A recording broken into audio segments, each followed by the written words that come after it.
food and the reasons why we were here, and then also acknowledge the surrounding mountains, because for us as Māori, from Aotearoa, New Zealand, our oldest embodiment of an ancestor is our maunga, or our mountains. It's the oldest physical embodiment of an ancestor for us that we can see. It obviously has a spiritual connection, but that is a physical expression of our oldest tupuna. Kind of get that? Makes sense, eh? So if that's the oldest ancestor in the area, I better be saying hello to that ancestor, or else then I'm not following the pathway that my ancestors left down for me and the protocols. So I acknowledge the mountains first. From the mountains runs the rivers, so I acknowledge the rivers down to the waterways. Acknowledge the waterways. And I made acknowledgement to all the spirits that you bring with you, and the ones that we bring together, and join those together, because that's where our knowledge base comes from. Traditional knowledge base. Then I turn around and I acknowledge the Hokaing, or the people from here, because if it wasn't for them we wouldn't be here, and I wouldn't have had that lovely meal that we just had. And then I acknowledge everyone else here today. I'm kind of in the business of being sick of deficit, sick of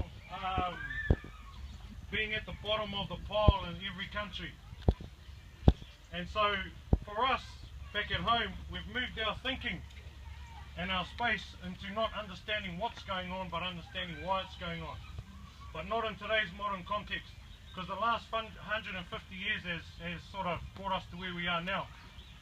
But the body of knowledge that we seem to forget, or we only go back to when we were in trouble, was the first 10,000 years that we stood on this earth, our own selves. So some of the things that we're doing back home is to reconnect with the knowledge and the origin of that first 10,000 years, being our atua.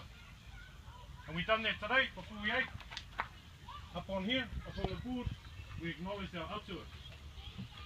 And because of colonisation and all those sort of things, and Christianity, has sort of taken us away from that view. However, when the Europeans first arrived in Aotearoa and they looked upon the Māori, they rated us as the most perfect physical and fit specimens out of any race in the world. That's why the All Blacks are the #1 rugby team.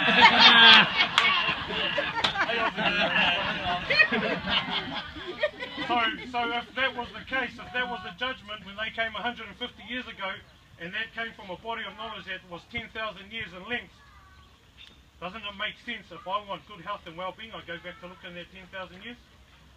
Or even longer? Kind of makes sense, eh? Anyway, that's the space that we're working in at the moment. So I'll give you a challenge when you go away and have a think about this over the rest of the conference, and probably further on than that. Have a think about how colonised you are by the diet that you eat. Hear that pin drop? Boom! Have a think about that. Because it's not the systems that colonise us. That's one of the tools that they use. But the major tool that they use is what you're putting in your body. If you want to know more, come to Friday, 1 o'clock. No, just kidding. But I've got 3 hours to kill on Friday anyway on my workshop. If anyone wants to come along and have a look at how we're pulling that apart and trying to understand that anyway through what we call, well, the Māori word for food is kai, colonisation. So I'm going to ask my aunties too. As Māori, they were noisy fellas, and we always got to sing a song at the end, so the aunties are going to get up. We'll sing a song, and that'll be me. Kia ora.